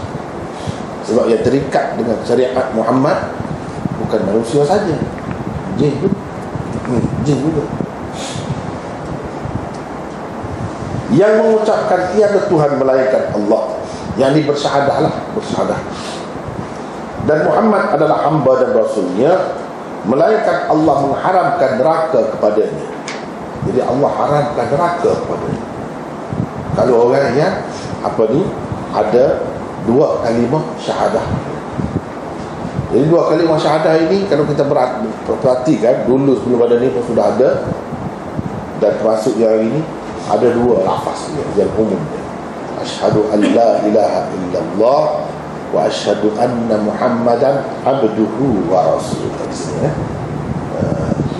Wa anna Muhammadan abduhu wa rasuluh. Itu satu.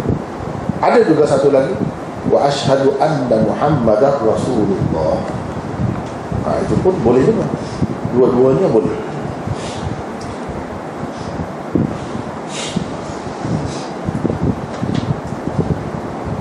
Tapi kalau nak kira dalam syahadah dalam tasyahud sembahyang itu pun 2 ni juga. 2 ni dalam tasyahud Ibnu Mas'ud asyhadu anna Muhammadan abduhu wa rasuluh. Abdu, kalau kita berkira sebut abdu itu lebihnya dari sudut apa? Dari sudut memelihara daripada kesyirikan. Sebab apa, kalau kita perhatikan dalam dunia ni, agama mana-mana pun, mereka telah syiriknya berlaku di mana? Berlaku pada Nabi, itu utusan Allah, yang Allah utuskan asalnya untuk membawa ajarannya. Tiba-tiba penganut-penganutnya ni kerana taksub sangat, akhirnya dia angkat utusan Allah itu jadi sebagai sekutu Allah.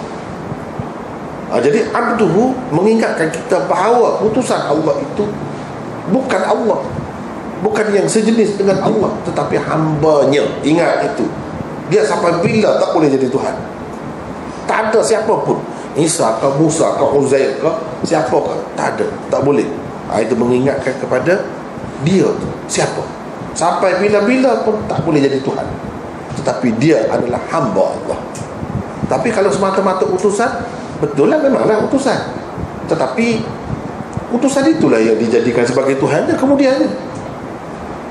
Sebab itu dari satu segi yang ada sebut abduhu itu lebih kuat untuk menjaga kesucian tauhid, untuk menjaga kesucian tauhid. Itu lebih kukuh sebenarnya. Dari segi boleh tu, kedua-duanya boleh, sah. Kata begitu pun sah, kata begini pun sah syahadat itu.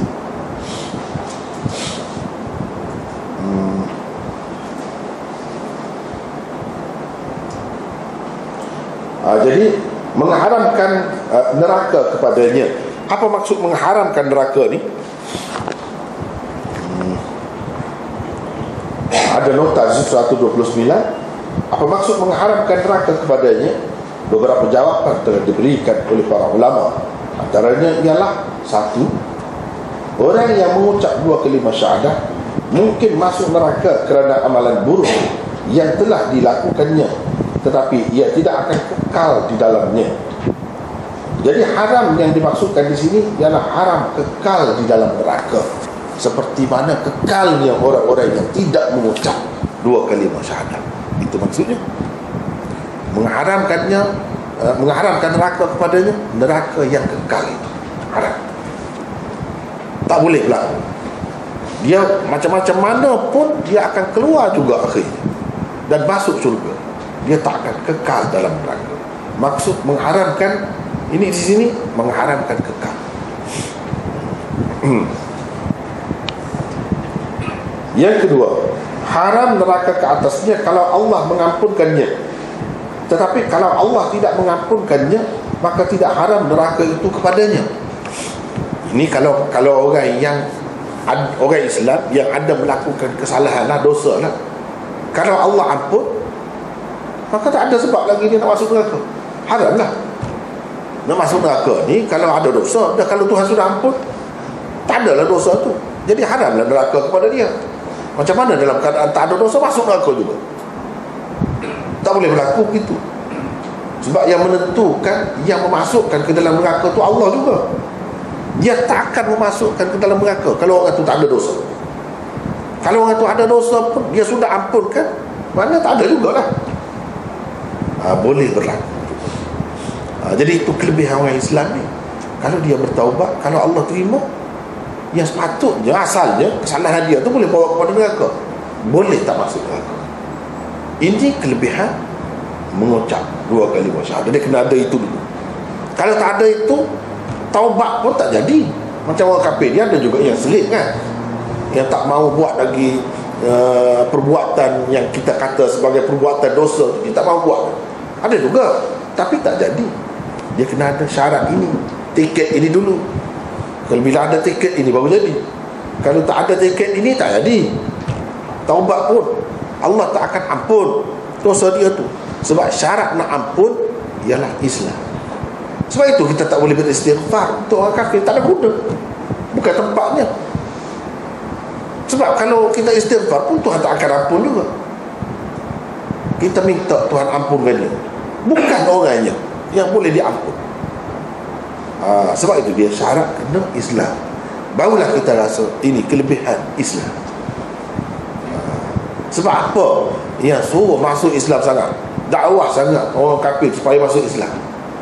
Sebab kalau ada buat salah, dia mungkin ada, masih lagi ada kemungkinan Walaupun kesalahan itu sudah kita kata disebutkan boleh masuk neraka, tapi Allah boleh ampun. Sebab dia kata, innallaha la yaghfiru an yushraka bihi wa yaghfiru ma duna dzalika liman yasha. Hak yang dia tidak ampunnya ialah dosa syirik. Bila kita sudah mengucap, tak ada lah syirik itu. Yang lain-lain semua dia boleh ampunkan kepada sesiapa yang dikehendakinya. Tapi tak tahulah, mungkin kita termasuk dalam yang dikehendaki, mungkin tidak termasuk. Jangan main-main. Jadinya kita kata sebab Tuhan boleh ampun, jadi kita tak apalah nak buat salah ni. Kita tak tahu, takut kita tak termasuk dalam orang yang dikehendaki Allah akan diampuninya. Takut tak termasuk dalam tu, teruklah kita.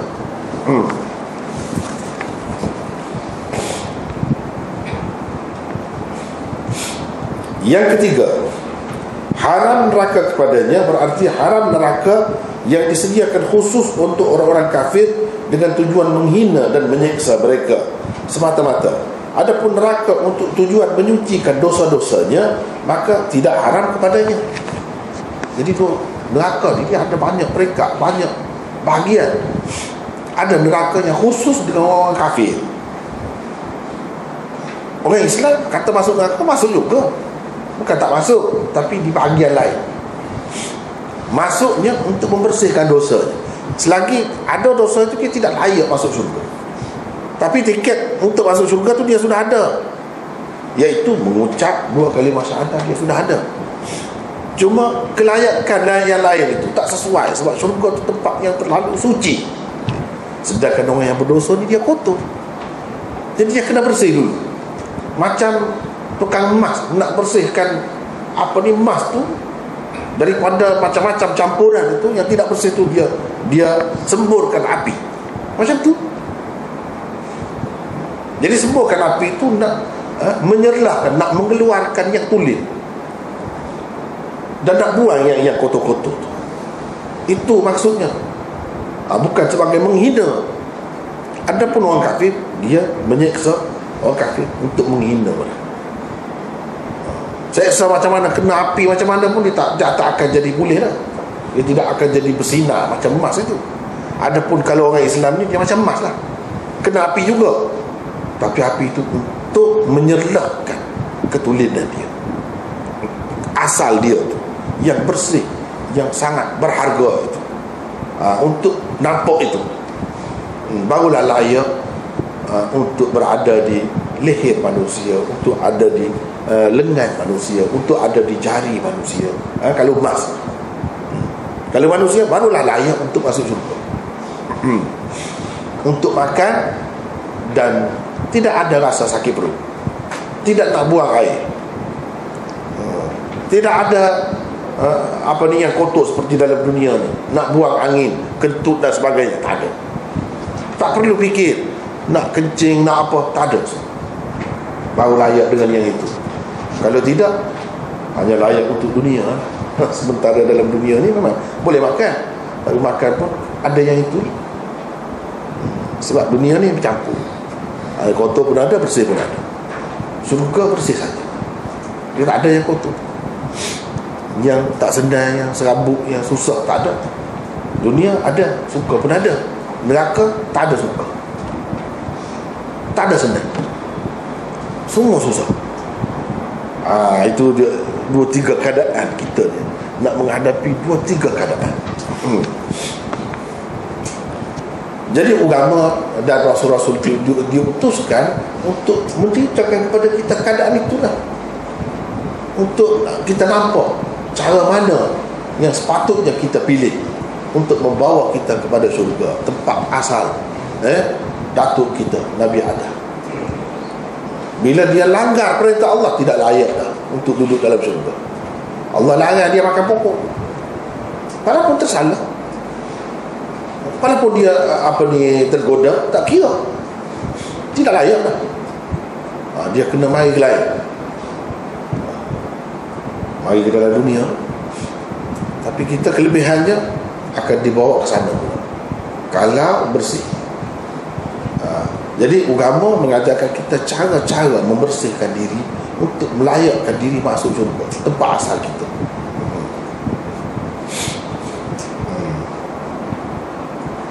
Yang keempat, mengikut pendapat Imam Bukhari pula, maksudnya ialah orang yang mengucap dua kalimah syahadah yang telah melakukan dosa besar tetapi bertaubat dan menyesal atas perbuatannya, lalu mati dalam keadaan tidak sempat membuat apa-apa amalan kebaikan pun selepas itu. Ini maksudnya.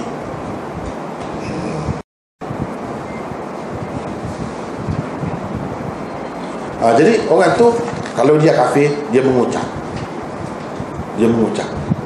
dia tak sempat lagi melakukan apa-apa ibadat sembahyang, terus dia mati. Ini satu termasuk orang tu ya, dalam yang Allah haramkan neraka kepadanya tu. Satu. Yang keduanya orang Islam dah asal lagi, maknanya dia sudah ada mengucap tu bila Islam, dia banyak melakukan dosa besar. Ataupun tak banyak, tak kira lah, banyak ke banyak, tak banyak ke tak kira lah, tapi lepas itu dia bertaubat betul-betul dan Allah terima taubat dia. Selepas dia bertaubat itu dia tak sempat pun buat apa. Ini boleh jadi orang yang macam ni yang dimaksudkan di sini bagi Imam Bukhari yang macam ni. Jadi jangan risau, janganlah terlalu sedih sangat, risau sangat, putus harapan daripada rahmat Allah. Selalu dalam Quran dia sebut la tayasu min rahmatillah, jangan kamu putus asa terhadap rahmat Allah. Jangan. Cuba tengok dalam sejarah berapa banyak orang-orang yang dahsyat-dahsyat, Allah boleh ampunkan kalau dia nak ampun. Tapi kita tak tahulah keikhlasan dia tu nak bertaubat tu jauh mana. Tak boleh nak duga lah, sampai Allah ampunkan itu. Bukan senang tu. Kalau kita main-main, air mata setitik pun tak jatuh, susah juga nak kata betul tu. Perubahan tak ada. Ini betul-betul berubah betul. Boleh. Bagi Imam Bukhari itu yang dimaksudkan di sini. Yang kelima, mengikut Hasan Al-Basri, Abu Zur'ah Ar-Razi dan Wahab bin Munabbih, syahadatain, yang ucapan dua kalimah syahadah itu adalah seperti anak kunci, manakala amalan pula seperti gigi-gigi kunci. Jadi ucapan dua kalimah syahadah, dia bukan kata dua ucapan itu saja, tidak. Bila kata mengucap itu dia mesti ada dah. Dalam mengucap tu dia sudah terima segala perintah Allah dan Rasulnya, dia nak buat. Segala larangan Allah dan Rasulnya dia tak mau buat, dia sudah ada dalam tu. Jadi yang dia nak buat atau tidak nak buat itu semuanya berkait dengan amalan tu dalam kehidupan. Jadi seseolahnya dia kata, bila kata mengucap tu bukan makna mengucap saja, ucapan itu saja. Kalau macam tu seperti ada kunci saja. Sedangkan ada kunci tak boleh buka pintu, dia kena ada gigi dia. Gigi dia tu kita kena faham. Bila kita mengucap tu apa makna? Maknanya kalau Tuhan suruh sembahyang, kita sembahyang lah. Tuhan tak bagi kita minum arak, kita tak minum lah. Itu gigi dia. Jadi orang yang menerima syahadah ni, mengucap dua kalimah syahadah ni, di samping menerima juga kandungan dan tuntutan dua kalimah syahadah itu. Itulah yang dimaksudkan dengan orang yang diharamkan kepadanya neraka. Jadi kalau dia begitu, Allah SWT boleh mengharamkan neraka kepadanya dan dia boleh masuk syurga. Andai kata dia mati, Ini Abu Zur'ah Ar-Razi yang berpendapat begini. Ada peristiwa dia dia meriwayatkan hadis, man kana akhiru kalamihi la ilaha illallah dakhala al-jannah. Dia yang meriwayatkan hadis itu. Peristiwa yang pelik berlaku kepada dianya. Ada orang yang jauh mari nak terima hadis ini. Zaman tu bukan ada kitab macam kita ni sekarang. Zaman orang nak cari hadis, nak kumpulkan hadis dalam, nak bukukan hadis, pergi. Pada ketika itu dia tengah sakit tenat, nak matilah. bunyi bising di luar tu, orang tak benar, orang tu mari. Sebab dia nak terima hadis dia daripada Imam Abu Zur'ah. Orang kata dia sudah tenang, dia sudah teruk sakitnya, kamu tak sepatutlah nak bincang benda-benda macam ni. Dia dengar daripada dalam rumah dia, dengar WC tu. Dia kata biarkan orang tu mari, biarkan dia masuklah. Bila masuk, pergi menghadap dia kata apa yang kamu nak? Dia kata saya nak riwayat Tuhan lah yang menceritakan sesiapa yang ucapan terakhirnya la ilaha illallah dia masuk syurga. Saya nak.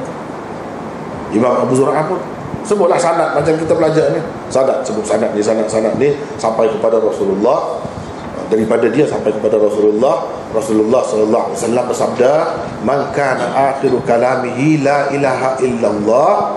Bila dia sebut setakat tu kan, mati dia tu, mati tak sempat dia sebut dakhalal jannah. Boleh. Itu peristiwa yang berlaku kepada dia sendiri. Dialah yang berpendapat syahadatain itu, dua kalimah syahadah itu bagaikan anak kunci. Setiap anak kunci dia kena ada gigi dia, barulah jadi. Kalau tak ada gigi dia, yang lekuk-lekuk dia tu tak ada guna, tak boleh terbuka juga pintu. Jadi walaupun dia tidak sebut dakhalal jannah, sudah maklum hadis Nabi SAW. Jadi dia sempat kata itu peristiwa yang berlaku kepada Imam Abu Zur'ah.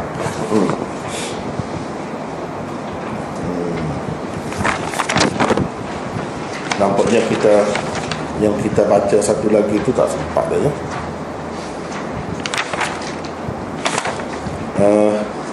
Tetapi Mu'adz menyampaikannya juga ketika beliau hampir meninggal dunia lantaran takut berdosa, yakni kerana tidak menyampaikan hadis itu. Jadi akhirnya dia cerita juga, cuma tak cerita terus selepas itu kepada orang ramai.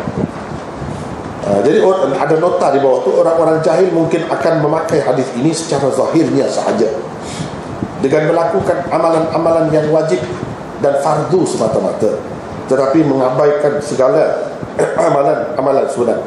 Boleh jadi juga mereka langsung tidak beramal kerana berpegang dengan zahirnya, seperti pegangan golongan Murji'ah dan Jahmiyah. Boleh jadi juga akan ada yang macam tu. Jadi sebab itulah Nabi SAW tak bagi dia ceritakan kepada orang. Dan seterusnya nota itu, antara sebab mengapa Mu'adz tidak memberitahu hadis ini kepada umum buat sekian lama ialah kerana satu, Nabi SAW melarangnya.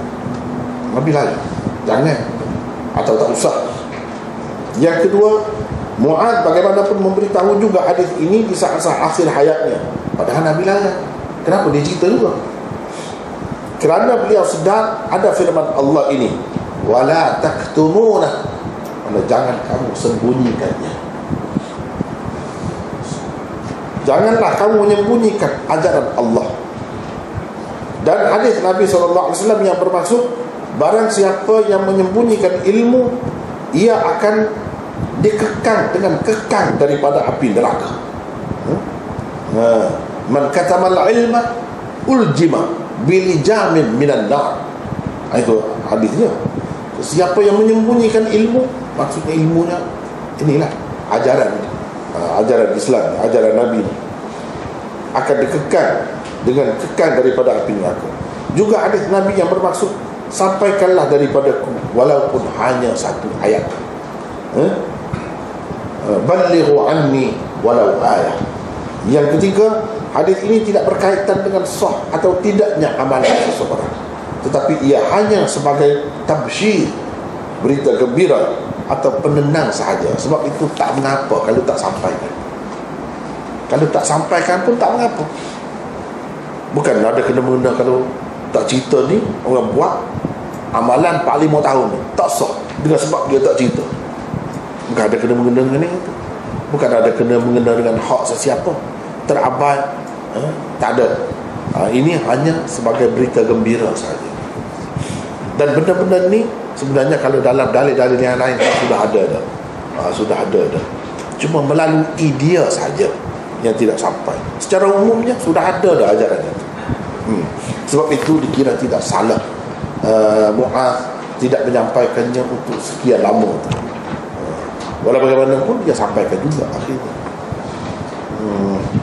Hanya setakat itulah rasanya untuk kali ini. Wallahu a'lam.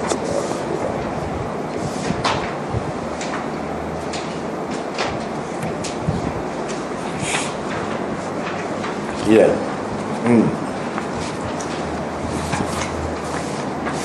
Boleh bincang, kita ada ruang sikit.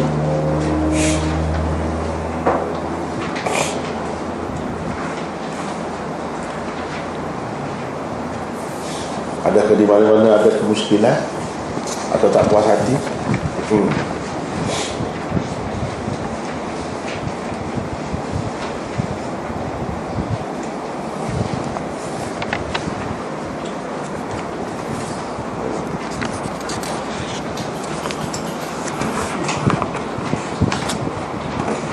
Tak ada masalah Kalau tak ada masalah, kita berhenti saja. Tak ada. Okey. Orang dia ketika kurang bayu alam sari contoh dia kata saya berdoa dan bertawassul dengan sahabat Nabi Muhammad. Adakah pandangan ada pendapat yang membolehkan perkara ini? Tentang yang kedua, banyak yang kasidah dilirik baru mereka berpendapat sebagai satu majas. Adakah ia boleh walaupun dia lirik itu jelas kita lihat sebagai satu syirik, dia menganggap itu sebagai majas? Ya, soal tawasul itu pasalnya saya sudah bincang dah, ada dalam rakaman, boleh lihat situ, rujuk di situ untuk lebih terperinci lah. Secara ringkasnya bagi saya, tawasul ini dalam keadaan kalau kita terima pendapat yang mengatakan boleh sekalipun, dalam keadaan kejahilan umat, dalam keadaan orang yang tak ada pengetahuan yang mendalam tentang agama dan ia boleh membawa kepada syirik, baik tak payah disebar luaskan benda-benda itu. Dan nak faham benda ni kena faham dengan baik. Kalau tidak dia jadi silap lah. Dia jadi macam mereka tu sebagai perantara pula. Sebagai perantara pula, takut bimbang-bimbang berlaku gitu. Kalau bertawasul dengan arti kita cinta kepadanya, itu amal soleh juga. Itulah yang dibenarkan. Tawasul dengan amal soleh, dengan keberkatan, kecintaanku kepadanya. Cinta kepada sahabat-sahabat itu termasuk dalam amal soleh. Kalau dengan niat begitu tidak salah, boleh. Sebab cinta tu amal termasuk dalam amal. Tapi adakah ketika orang bertawasul tu dia faham benda-benda ni, perincian yang halus-halus ini yang menyelamatkan seseorang daripada syirik? Kalau tak ada jaminan, tak faham, jangan senang-senang hati nak buat. Jangan senang-senang hati nak buat. Yang senangnya kita doa dengan Allah. Apa salahnya? Itulah yang terbaik.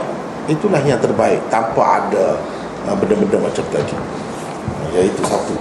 Kalau untuk yang lebih terperinci dengan bukti-buktinya pendapat itu, ini tengok rakaman lah. Di sana sudah ada tentang tawasul ini. Yang kedua, berkenaan dengan lirik-lirik qasidah apa semua tu kan.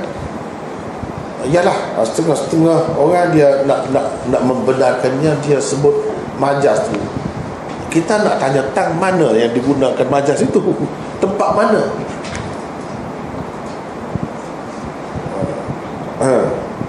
Misalnya orang kata madad ya Rasulullah, itu jelas. Ada orang takwil, dia kata majas, buang mudhaf apa semua misalnya.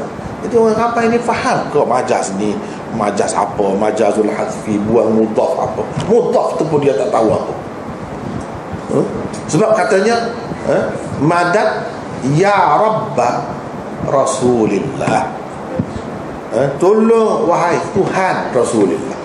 Yang dibuang Rabb, siapa tahu? Itu jauh, pusing jauh sangat itu. Tak ada pun orang yang faham. Orang yang belajar pun tak fikir begitu. Sekali dengarnya memang begitu. Dan ini adalah syiar orang-orang yang bukan ahli sunnah sebenarnya. Kalau kita pergi menjelajah keluar negara, mereka itu memang selalu guna itu, madad ya Ali, madad ya Husain. Macam mana orang Syiah faham terhadap Ali? Kita maklum. Jadi kalau madad ya Rasulullah, ini Syiah berelui ini pun satu ajaran sesat juga. Jadi sebab itu tak boleh. Jauh sangat tu kalau kita nak kata ada penggunaan majaz apa di situ, jauh sangat. Kenapa tak sebut saja madad ya Rabbah Rasulillah? Mau hilang kekeliruan. Tak ada apalah.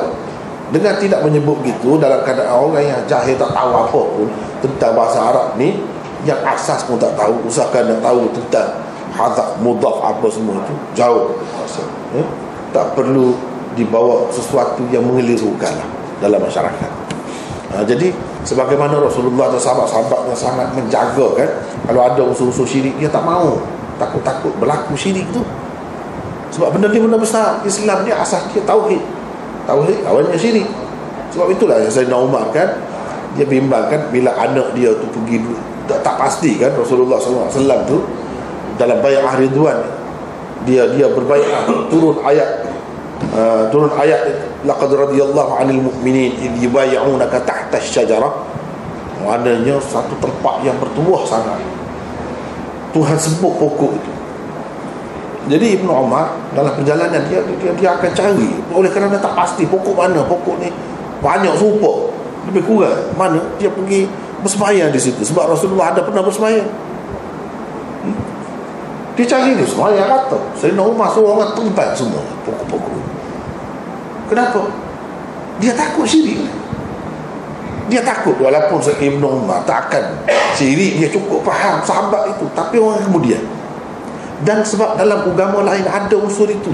Setiap agama ni dia ada unsur pokok suci dia panggil. Tengok Kristian, dia ada Christmas ni. Kalau agama Buddha, dia ada pokok Bu, di mana Buddha itu dapat nirwana, pokok suci. Sayyidina Umar tak mau. Ada juga nanti orang anggap pokok suci, pokok samura, nanti jadi pokok suci pula. Dia tak maulah. Jadi menyerupai agama-agama lain. Dan dia tidak mau boleh jadi syirik pula tu. Jadi puja pokok tu pula, takut jadi biru.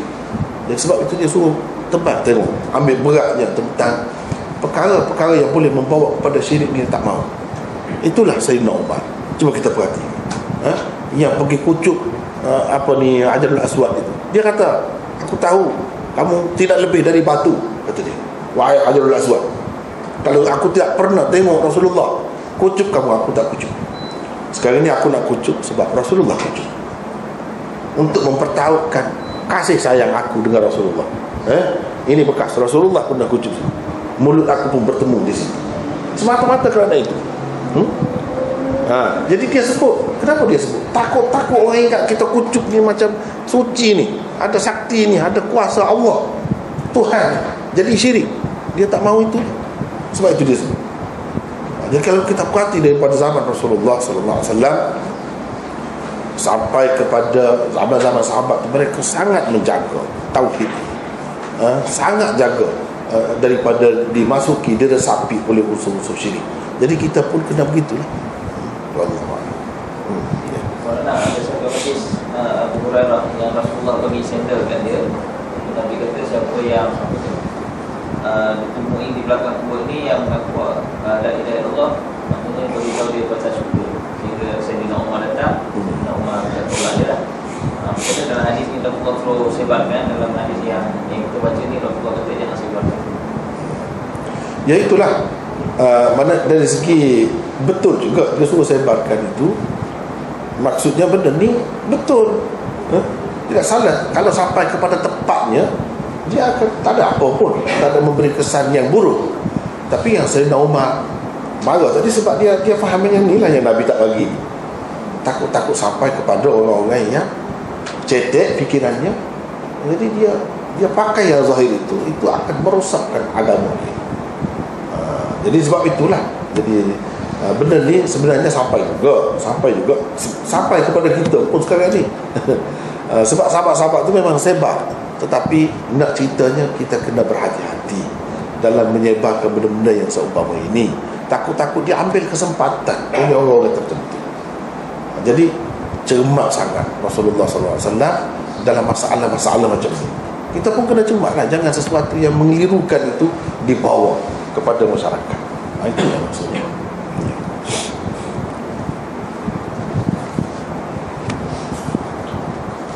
Ada lagi?